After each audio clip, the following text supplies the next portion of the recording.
Commercial bill आपने पढ़ा होगा, बिल्स ऑफ एक्सचेंज पढ़ा है? बिल्स ऑफ एक्सचेंज नहीं पढ़ा 11th में, सिलेबस से हट गया था भाई। ये चारू दीदी है जयपुर से, ये मुस्कान दीदी है कोटा से। चारू दीदी होलसेलर है, मुस्कान दीदी रिटेलर। मुस्कान दीदी ने चारू दीदी को कहा कि मुझे 50,000 की साड़ियां भेज दो। चारू ने भेज दी। चारू ने कहा पेमेंट, मुस्कान ने कहा 2 महीने बाद दे पाऊंगा। चारू ने कहा ठीक है।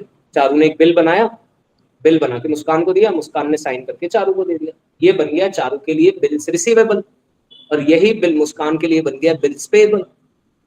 तो चारू के पास एक बिल है, 2 महीने बाद उससे इसको 50,000 रुपए मिल जाएंगे, पर चारू को इस महीने अपने दोस्तों के साथ जाना है गोवा पार्टी करना। चारू को चाहिए पैसे, तो चारू गई अपने बैंक में। बैंक में मैनेजर बैठे थे नितिन सिंह जी। नितिन सिंह जी को बिल दिखाया कि नितिन जी मेरे पास ये 50,000 का बिल है, अभी इसमें 1 महीना बाकी है। 1 महीना तो निकल गया, 1 महीना बाकी है। 1 महीने बाद ये 50,000 रुपया कैश हो जाएगा, तो इसकी लिक्विडिटी 1 महीने बाद है, ठीक है, पर मुझे पैसे की जरूरत आज। नितिन जी ने कहा अच्छा ठीक है, हम आपको 40,000 दे सकते हैं अभी के लिए, क्योंकि आपके रिस्क को हम बियर कर रहे हैं, और थोड़े बहुत ट्रांजेक्शन चार्जेस भी कटेंगे, ट्रांसफर करेंगे तो, डॉक्यूमेंट बनेंगे तो हम आपको 50 तो नहीं दे सकते, लेकिन हम आपको कितने दे देंगे? 40। इस प्रक्रिया को कहते हैं डिस्काउंटिंग ऑफ बिल। इस चीज को क्या कहते हैं? Discounting of bill. चारू ने अपने बिल को क्या करा लिया? बैंक जाके डिस्काउंट। यानी चारू को तो कब मिलना था? 2 महीने बाद, पर अभी तो कितने महीने निकले थे? 1 महीना, और चारू ने 1 महीने में ही 50,000 के बिल को कैश करवा लिया। अब मुस्कान से जो 50,000 आएगा वो चारू रिसीव करेगी कि बैंक रिसीव करेगा? बैंक रिसीव करेगा। अब ये बैंक शाणा। अब नितिन जी ने उस बिल को हाथ में लिया और खड़े हुए, मेरे पास 45,000 रुपए का एक बिल है जो 1 महीने बाद 50,000 का हो जाए, कोई खरीदना चाहेगा इसे? तो जैसे ही बैंक ने उस डिस्काउंटिंग बिल को ट्रेड करना शुरू किया, सर्कुलेट करना शुरू किया, वैसे ही उस बिल का नाम क्या पड़ जाएगा? कॉमन यूज होते हैं, कॉमन इंस्ट्रूमेंट है। जब भी क्रेडिट परचेज या सेल होती है, हमें ये कमर्शियल बिल देखने को मिलते हैं। मैक्स टू मैक्स इनकी वैलिडिटी कितने टाइम की होती है? 90 डेज, यानी कि कितना हुआ मोटा माटी? 3 महीने। 3 महीने से ज्यादा आपको तो पापा मम्मी उधार नहीं देते, अभी बोल देते हैं ना नवंबर आते आते। अल्टीमेटम में देख ले 3 महीने का, फेल हो गया तो पंचर की दुकान पे बिठा देंगे पापा, तो पास हो गया तो मैं बात कर सकती हूँ कि हाँ अच्छा कॉलेज आ, कोटा तो नहीं रहूंगा पर मम्मा पहले पास तो हो बेटा। तो ऐसे इसमें कितना मैक्सिमम टाइम लिमिट है? 90 डेज। और ये किससे डिस्काउंट हो सकते हैं? बैंक से डिस्काउंट हो सकते हैं। नेगोशिएबल इंस्ट्रूमेंट है, क्योंकि इस इंस्ट्रूमेंट पे किसके साइन करे हुए? मुस्कान के साइन करे हुए। मुस्कान ने साइन करके प्रॉमिस किया है कि मैं पैसा दूंगी, तो ये क्या बन गया? एक नेगोशिएबल इंस्ट्रूमेंट, और फ्रीली ट्रांसफरेबल है। चारू ने किसको दिया? बैंक को। अब बैंक से मनन ने खरीद लिया, अब मनन को 1 महीने बाद 45 के कितने मिल जाएंगे? 5। This how it goes.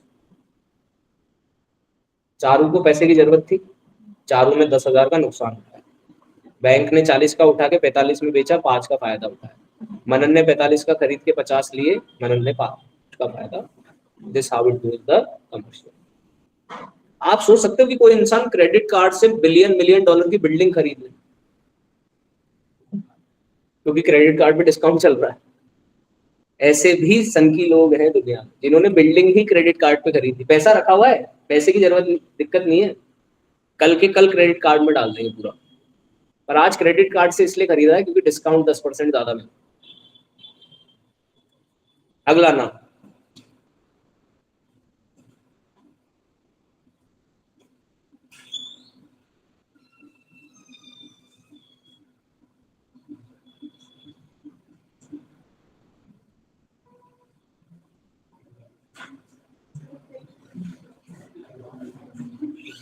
अगला नाम कमर्शियल पेपर।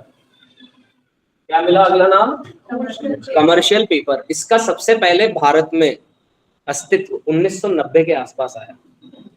तो आप समझ सकते हो 1990 के आसपास एक इंसान इंडियन इकोनॉमी को बदल रहा था, हर्षद मेहता, है ना। तो आपने कभी पुरानी अमिताभ बच्चन की पिक्चरों में ऐसा देखा होगा कि कोई एक बिजनेसमैन है, उसके पास बहुत सारे सेठ जी बैठे हुए, फाइनेंसर्स, जिनको कुछ गिरवी नहीं रखा है, आपके नाम की वजह से आपको पैसा मिल रहा है। केशव खंडेलवाल का सिक्का चलता है। उनसे कहाँ है तू, कहाँ रहता है, मंडी है, अंता। सिक्का चलता है केशव खंडेलवाल का अंता। केशव खंडेलवाल अगर चौराहे पे खड़ा हो जाए और बोल दे कि 50 करोड़ चाहिए, तो अभी के अभी इसके नाम सुनते ही आ जाएगा। कोई भी फाइनेंसर ये नहीं पूछने वाला इससे कि भैया पैसा कब लौटाओगे, कैसे लौटाओगे। अलग अलग फाइनेंसर, कोई 1 करोड़, कोई 12 करोड़, कोई 25 करोड़, कोई 18 करोड़, तुरंत इसके पास 50 करोड़ इकट्ठा है। पर इसने केवल अपनी जबान के लिए एक पेपर, एक ब्लैंक पेपर पे लिख दिया, मैं वादा करता हूं कि मैं ये पैसा आपको 6 महीने में वापस लौटाऊंगा, इतने ब्याज के साथ लौटाऊंगा, और साइन कर दी। तो भाई ने एक अनसिक्योर्ड प्रोमिसरी नोट बना दिया। क्या बना दिया? Unsecured promissory note. एक ऐसा नोट जिसमें वादा किया इसने। नोट का मतलब पैसा नहीं है, रुपया नहीं है, यहाँ पे नोट का मतलब एक ब्लैंक पेपर जिसपे इसने एक वादा लिख दिया, तो वो बन गया प्रोमिसरी नोट। पब्लिक को भी इशू हो सकता है, पब्लिक सेक्टर कंपनी को भी इशू हो सकता है। अनसिक्योर्ड है, कुछ चीज गिरवी नहीं रखी, खाली जबान दी है लिखित रूप से। इनफॉर्मली कहाँ दी, लिख के दी है ना। हाँ, नॉर्मली किसी भी पेपर पे लिख के दे दी, एक ब्लैंक व्हाइट पेपर पे लिख के दे दिया और सील कर दिया, और अपनी कंपनी की सील लगा दी, साइन कर दिया, बस। 15 दिन से 365 दिन तक का हिसाब। 365 दिन तो पेमेंट आपके खाते में, पेपर आप एक्सचेंज हो जाएगा पेपर 365 दिन, क्योंकि इसमें पेमेंट नेक्स्ट दिन नहीं होगा, उसी दिन होगा। पर ये उन्हीं लोगों को मिल पाता है जिनकी बाजार में गुड रेपुटेशन होती है। REPU, रेपू, रेपुटेशन, क्रेडिट वर्दीनेस। बाजार में सिक्का चलता है, यार ने मुचाले माइंड में गेम चले।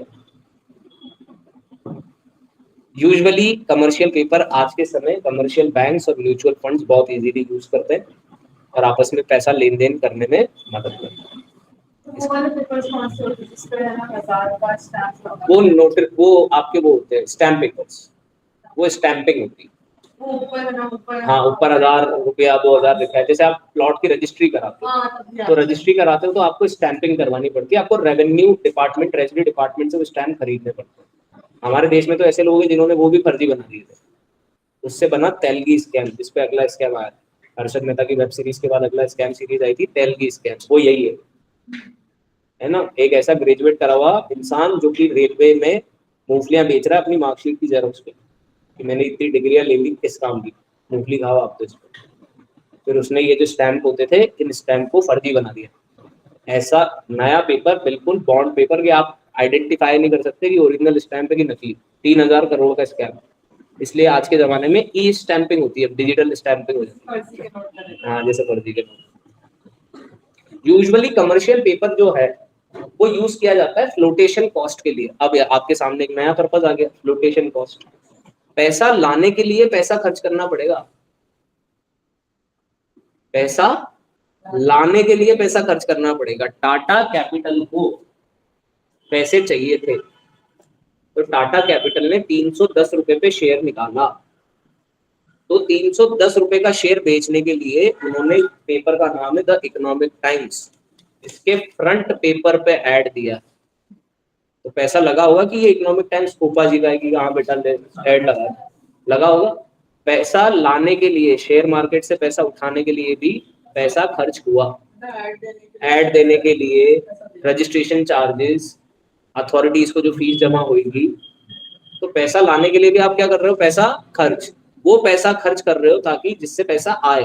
तो ऐसा खर्चा किस नाम से जाना जाता है? तो यूजुअली जो कमर्शियल पेपर है ना, वो ये फ्लोटेशन कॉस्ट के लिए यूज करती है कि आप अभी हमें 30 लाख रुपए दे दो, 2 महीने में इशू हो जाएगा, शेयर अकाउंट में आ जाएंगे, पैसे ट्रांसफर हो जाएंगे, 2 महीने बाद आपको पैसा लौटा दे। तो जब ये कमर्शियल पेपर फ्लोटेशन कॉस्ट के लिए यूज होते हैं, तो इसको कहते हैं कंसेप्ट ब्रिज फाइनेंसिंग। पैसा कमाने के लिए आपने एक पूल बनाया, उस पूल से आप कहीं और से थोड़ा सा पैसा लेके आए, जिससे आपने आपका बाकी बचा कुचा पैसा इकट्ठा कर लिया, फिर वो पैसा वापस लौटा दिया। तो कमर्शियल पेपर 2 चीजों के लिए यूज होता है, या तो फ्लोटेशन कॉस्ट के लिए या फिर आपकी वर्किंग कैपिटल। भाई दीपक नामा की कपड़े की फैक्ट्री है, A1 सिल्क का कपड़ा बनाता है। कपड़े नहीं बनाता, कपड़ा बनाता है।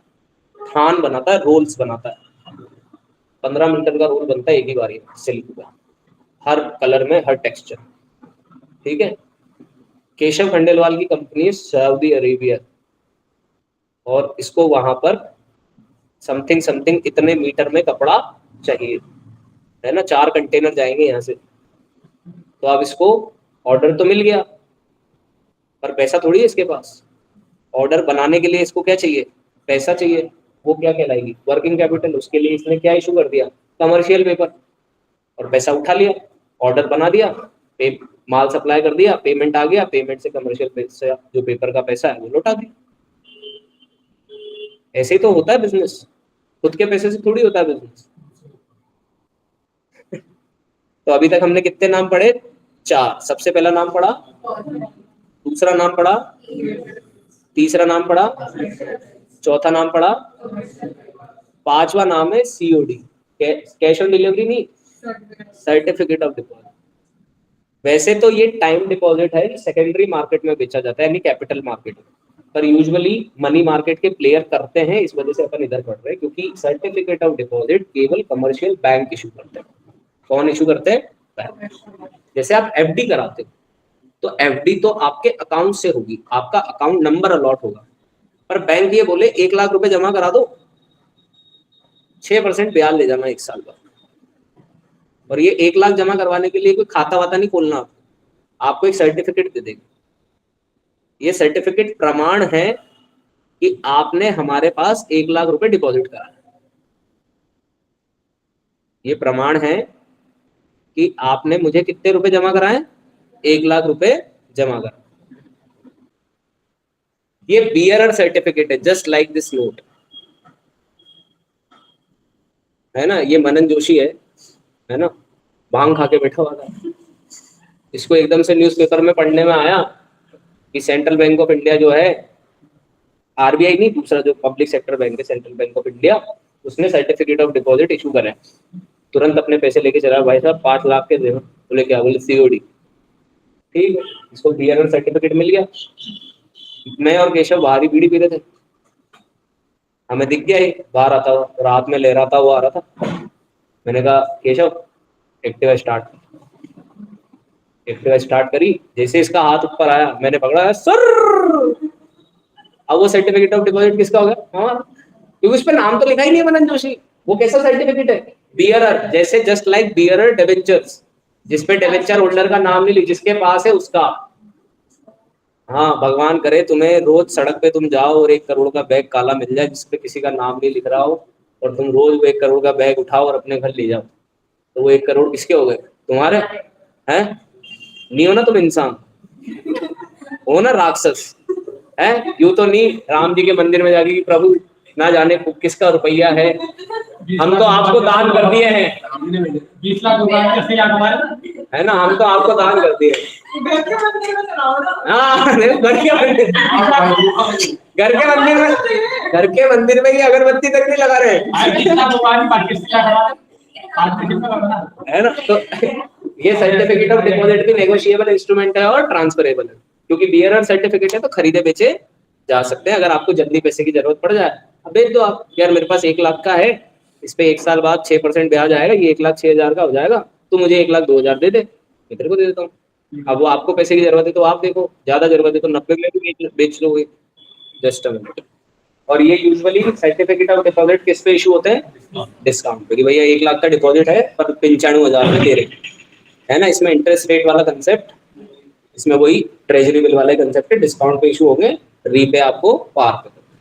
अब आ गया एक्चुअल जो हमारा बाजार है, जिसको हम स्टॉक एक्सचेंज कहते हैं, वो इसी का पार्ट है, और इसको ये है बड़ा नाम, ये है कैपिटल मार्केट, ये है मीडियम टर्म और लॉन्ग टर्म। कैसा बाजार है, मीडियम टर्म और लॉन्ग टर्म। यहाँ पर जो आप खरीदते बेचते हो उन सिक्योरिटीज, उन फाइनेंशियल इंस्ट्रूमेंट्स का नाम क्या है, shares, debentures, bonds, mutual funds और ये एक ऐसा मैकेनिज्म है जिसमें आप सेविंग्स को चैनलाइज करोगे, कौन से बाजार में, कैपिटल बाजार। वही फाइनेंशियल वाली मार्केट वाली लाइन है, फाइनेंशियल मार्केट का जो फंक्शन है वो इसकी डेफिनेशन बन गई। एक ऐसा मैकेनिज्म जिसमें आपकी सेविंग्स किसका रूप ले लेगी, कैपिटल का रूप ले लेगी, इन्वेस्टमेंट का रूप ले लेगी, तो ऐसा बाजार क्या बन जाएगा, कैपिटल मार्केट बन जाएगा। अब ये कैपिटल मार्केट की कहानी क्या है सर, ये क्या काम करते हैं, क्या नेचर है, क्या फीचर है, तो वही है बेटा, सबसे बड़ा फीचर तो वही है, सेवर्स की जो पैसा है उसको किसमें कन्वर्ट करने की कोशिश है, इन्वेस्टमेंट अपॉर्चुनिटी। आज अगर तुम्हारे पास साल भर में तुम्हारे रिश्तेदारों से तुम्हारे पास 2,000 रुपये इकट्ठे हुए, अब तुमने 2,000 का पिज्जा खा लिया, बात खत्म हो गई। पर अब ये केशव खंडेलवाल जोरदार इंसान, इसने खरीदे जेपी सोलर कंपनी के शेयर 14 रुपए, 1,000 शेयर खरीद लिए कितने रुपए में, 1,400 रुपए में, 600 रुपए का खाना खा के पार्टी का। एक साल बाद वो 1,400 रुपए हो गए 1,800, यानी पिज्जा भी खा लिया और 1,400 रुपए से 1,800 रुपए कर लिए। ये है कैपिटल बाजार, ये लॉन्ग टर्म इन्वेस्टमेंट। अब सोचो जिस इंसान ने रिलायंस 2 रुपए पे खरीद के रख रखा होगा, आज रिलायंस 2,000 है, मतलब 20 साल का इन्वेस्टमेंट है। अब किसी ने एमआरएफ खरीदा होगा किसी जमाने में, 1,50,000 का शेयर है, 70,000 के ऊपर तो मैंने देखा हुआ है शेयर। ये है लॉन्ग टर्म इन्वेस्टमेंट, और इसमें आप सीधे खरीद बेच नहीं सकते, यहाँ पर आपको चाहिए इंटरमीडिएटरीज, बीच में ब्रोकर होगा। आपको ये नहीं पता कि आपके शेयर किसने खरीदे, ना खरीदने वाले को पता कि मेरे को ये शेयर किसने बेचे। ये सारा सेटलमेंट कौन करेगा, ब्रोकर करेगा, क्योंकि बहुत बड़ा कारोबार है, बहुत बड़ा मार्केट है, इतना आसान है नहीं, है ना, कि आप खुद ही सेलर ढूंढ लो, खुद ही बायर ढूंढ लो। ब्रोकर्स के पास तो list of buyer, list of seller बतेरे रहते हैं, और आजकल सारा काम कंप्यूटर नेटवर्क्स पे, जैसे ही आप सेल करोगे within a click sell हो जाएगा। इसका मतलब है बाजार में बहुत सारे बायर हैं, तो बाजार में बहुत ज्यादा लिक्विडिटी। आप सेल कर रहे हो लेकिन कोई खरीदार ही नहीं है, तो आप बोलोगे बाजार में लिक्विडिटी नहीं है, लेस लिक्विड। अब जैसे आइडिया का शेयर है, या और भी बहुत सारे ऐसे शेयर हैं जो पेनी स्टॉक्स कहते हैं, टुच्चे शेयर्स, 1 रुपए के, 2 रुपए के, पैसे के, उनको कोई खरीदने बेचने वाला ही नहीं है ना, तो वहां पर लिक्विडिटी कम है। तो कौन से शेयर्स में लिक्विडिटी ज्यादा होगी, जो ट्रेंडिंग होंगे, जो हॉटेस्ट होंगे, जिनकी खबरें चल रही होंगी, ठीक है। इसमें गवर्नमेंट के रूल्स एंड रेगुलेशन भर के लगते हैं, इसके लिए सेबी बिठा रखा है। कैपिटल मार्केट की पुलिस का नाम क्या है, SEBI, security exchange board of India, और ये काम में आता है आपकी कैपिटल फॉर्मेशन। अगर आप अभी से छोटे छोटे इन्वेस्टमेंट्स करो, आपको लगता है आने वाले 20 साल में सोलर इंडस्ट्री ग्रो करेगी, इलेक्ट्रिक व्हीकल इंडस्ट्री ग्रो करेगी, तो आप ऐसी कंपनियां जो इन सेक्टर में काम करती है उनके शेयर खरीदो। एक शेयर से थोड़ी मुनाफा हो जाए, आप सोचो कि 100 का शेयर 1,00,000 हो जाए, पर 100 रुपए के आपने छोटे छोटे क्वांटिटी करके हर महीने, किसी महीने 5 उठा लिए, किसी महीने 10 उठा लिए, किसी महीने 20 उठा लिए, अगर ऐसे करते करते आपके पास उस कंपनी के 5,000 शेयर इकट्ठे हो गए, अब अगर वो शेयर 1 रुपया भी बढ़ेगा तो आपके कितने बढ़ेंगे, 5,000। वो 20 रुपया बढ़ गया तो आपके कितने बढ़ जाएंगे, 1,00,000। वो 100 बढ़ गया तो 50,000 इंटू 100 आपके बन गए 5,00,000, और वो 1,000 बढ़ गया तो आपके बन गए 50,00,000। रुचि सोया 6 रुपए का शेयर था, 1,000 शेयर खरीदे, कितना लगा, 6,000। आज शेयर की कीमत है 1,500, 1,000 इंटू 1,500, 15,00,000। 6 महीने में आपके 6,000 रुपए कितने हो गए, 15,00,000। दीपक नावा गिरा, क्रेटा लाएंगे, कितने रुपए, 6,000 रुपए से। बोले कैसे, बोले ये देख, ये 15,00,000 हो। This is the power of capital market. पर इस लालच से नहीं करना है, जो इस लालच से जा रहा है इस बाजार, वो तो रंग फकीर सब बराबर हो जाता है। एक अच्छा कैपिटल मार्केट किसको बोलेंगे, जहां पे कॉस्ट ऑफ फाइनेंस कम हो, पैसा लाने के लिए पैसा खर्च कम करना पड़े, जहां पर इकोनॉमिक ग्रोथ हो, जहां पे इन्वेस्टर्स के पास सफिशिएंट इंफॉर्मेशन हो ताकि वो डिसीजन ले पाए कि मेरे को इन्वेस्ट करना चाहिए कि नहीं। जैसे कि कैपिटल प्रोडक्टिवली हर चीज को मिल पाए, हर बिजनेस यूनिट अपनी कैपिटल सही से ले पाए, और बाजार फ्री हो, फेयर हो, कॉम्पिटिटिव हो और ट्रांसपेरेंट। ये केवल किताबों में अच्छा लगता है, अगर आपको ये चैप्टर समझना है तो इसके लिए अपने इंडिया में एक अच्छी मूवी बनी जिसका नाम है बाजार, सैफ अली खान, राधिका आप्टे। अगर आप ये देखोगे तो आपको समझ में आएगा कि बाजार हकीकत में कैसे चलता है। ठीक है, तो ये कैपिटल बाजार दो तरीके का होता है, प्राइमरी बाजार और सेकेंडरी बाजार। जब नई नई कंपनियां पहली पहली बार अपना शेयर इशू करती है तो हमने उसको नाम दे दिया प्राइमरी मार्केट। आपने पहली बार शादी करी तो आप कौन से मार्केट के हो? Primary market. फिर आपका तलाक हो गया, फिर आपने दोबारा शादी करी तो फिर आप सेकेंडरी मार्केट। प्राइमरी मार्केट का मतलब है कि इन्वेस्टर खुद कंपनी के पास जाके कंपनी से शेयर खरीदा। भाई टाटा कैपिटल ने आईपीओ निकाला तो आप शेयर होल्डर से शेयर खरीद रहे हो कि कंपनी से शेयर खरीद रहे हो? कंपनी से खरीद रहे हो। अब आईपीओ के समय आपको पता ही नहीं था कि टाटा कैपिटल का आईपीओ आया हुआ। अब कंपनी ने तो शेयर किसको बेच दिए? इन्वेस्टर्स को बेच दिए। अब आप कंपनी के पास गए तो कंपनी क्या बोलेगी? भाई मेरे पास नहीं है, इन्वेस्टर के पास है, उससे खरीद। अब आप किसको ढूंढोगे? इन्वेस्टर। तो इन्वेस्टर टू इन्वेस्टर होएगा तो सेकेंडरी मार्केट, और ये सेकेंडरी मार्केट ही एक्चुअल में कहलाता है स्टॉक मार्केट। यही प्राइमरी मार्केट क्या कहलाता है? Stock market. जब कंपनी पहली बार इशू करती है तो स्टॉक मार्केट को हम किस नजरिए से देखते हैं? प्राइमरी मार्केट के नाम से देखते हैं। फिर जब कंपनी लिस्ट हो जाती है, जैसे अमेजोन पे प्रोडक्ट चढ़ता है, ऐसे कंपनी स्टॉक एक्सचेंज पे लिस्ट होती है। अपने देश में दो मुख्य बड़े स्टॉक एक्सचेंज है, नेशनल स्टॉक एक्सचेंज एनएससी और Bombay stock exchange BSc. Bombay stock exchange पुराना है, एनएससी बाद में आया। ठीक है, समझ में आया? नई सिक्योरिटीज किसमें इशू होंगी? प्राइमरी। दोनों एक ही, बाजार अलग नहीं है। क्लासिफिकेशन किस बेसिस पे? नया पुराना। पहली बार आया इशू तो प्राइमरी मार्केट, इशू तो हो गए, अब तो खरीदने तो बाजार से खरीद लो तो सेकेंडरी। तो primary market new issue market है। जैसे कि अभी अपन सर्च करते हैं new list of IPO, new listing of IPO. देखिए स्क्रीन पर,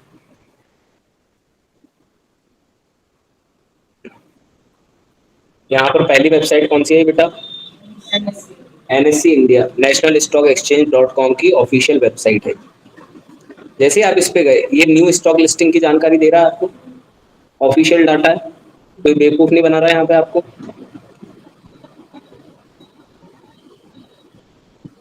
अभी के लिए कोई भी नई लिस्टिंग यहाँ दिखा देगा ये। अभी नई लिस्टिंग किसकी हुई है? VHL कंपनी की हुई है।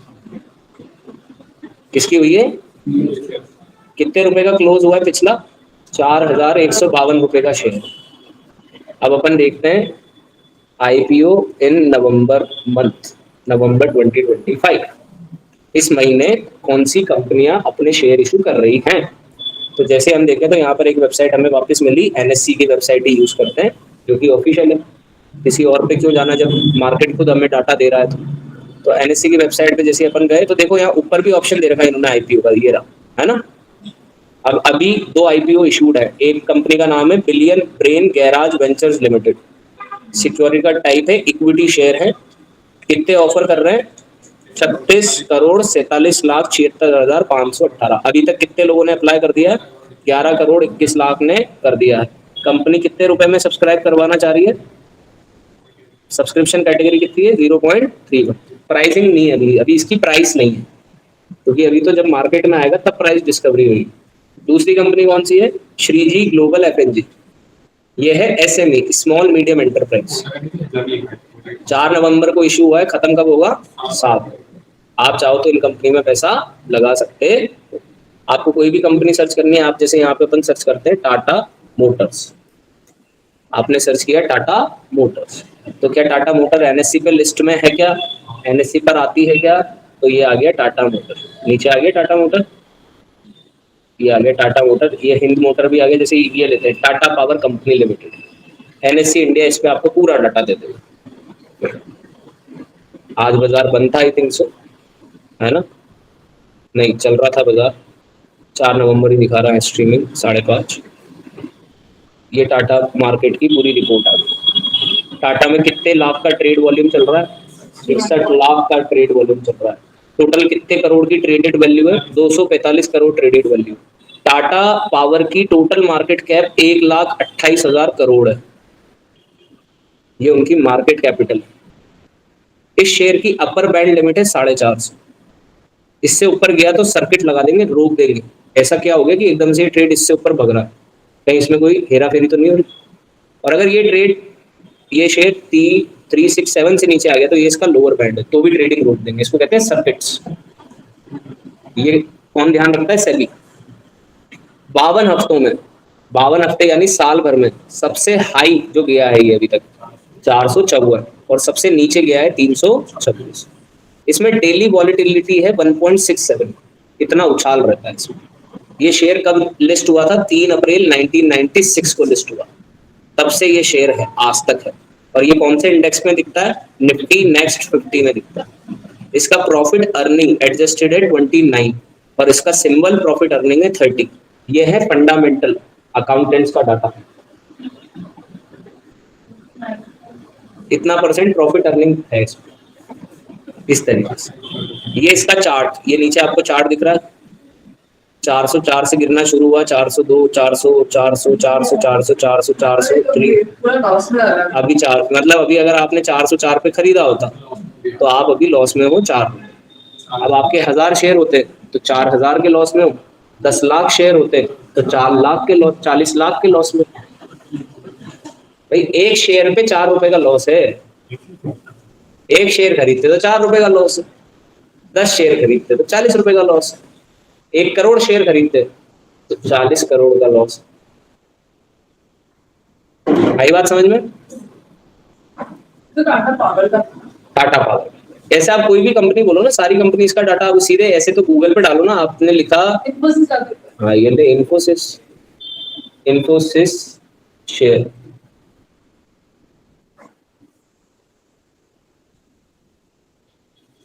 $1468, 17 रुपए गिरा है शेयर आज 17 रुपए गिरा है, आज की प्राइस है 1468।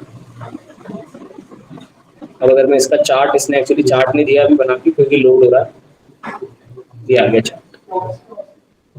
आज बाजार जब सुबह खुला था तो ये खुला था 1479 पे, फिर ये आज दिन भर में हाई बनाया 1481 तक गया, फिर नीचे आके गिर गया 1462 तक और बंद हुआ 1468। मार्केट कैपिटल है 6 lakh crore, profit earning ratio चल रहा है, PE ratio 21.67, dividend pay 3% come out, 12 महीने में 2006 पे भी पहुंचा ही है।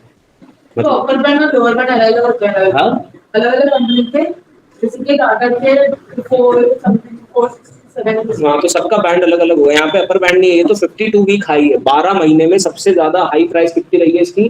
2006 रुपया रही है, और ये सबसे नीचे कितने पे गिरा है? 1307 रुपए पे गिरा है। विप्रो 0.91% नीचे है, भारतीय एयरटेल 1.74% ऊपर है, रिलायंस 0.92%, 1470 का 92%, 0.92%। जैसे यहाँ पर आपको अंतर मिला ना, यहाँ पे आपको अंतर मिला 17 रुपए गिरा है ना, 5 दिन के हिसाब से 34 रुपए गिरा है, 1 महीने के हिसाब से 8 रुपया गिरा है। हाँ इन्फोसिस, अगर आपने इसको खरीदा होता यहाँ पर 1528 पे खरीदा होता आपने यहाँ पर, तो आप लॉस में थे। पर अगर आपने यहाँ खरीदा होता 1440 पे, तो अभी भी आप 20 रुपया प्रॉफिट पे। ये जरूरी है आपने खरीदा कहाँ। अब ये मुस्कान है, मुस्कान ने इसको 1000 रुपए में खरीद के रख रखा, तो ये तो आज भी प्रॉफिट में ही है। भले कल से कंपैरिजन में आज प्रॉफिट थोड़ा कम हुआ होगा, पर प्रॉफिट में तो है। पर अब ये गांगा जीव अपना गूंगा, ये इसने 1500 पे खरीदा था, यहाँ पे 1528 रुपए पे खरीदा था, तो इसके लिए तो शुद्ध सीधा लॉस है, जाहिर है नीचे जब से है। ये रोज मंदिर में अगर रहते हैं भगवान इन्फोसिस बढ़ा दे यार, नारियल चढ़ाऊंगा, अरे कि मैं क्या करूं,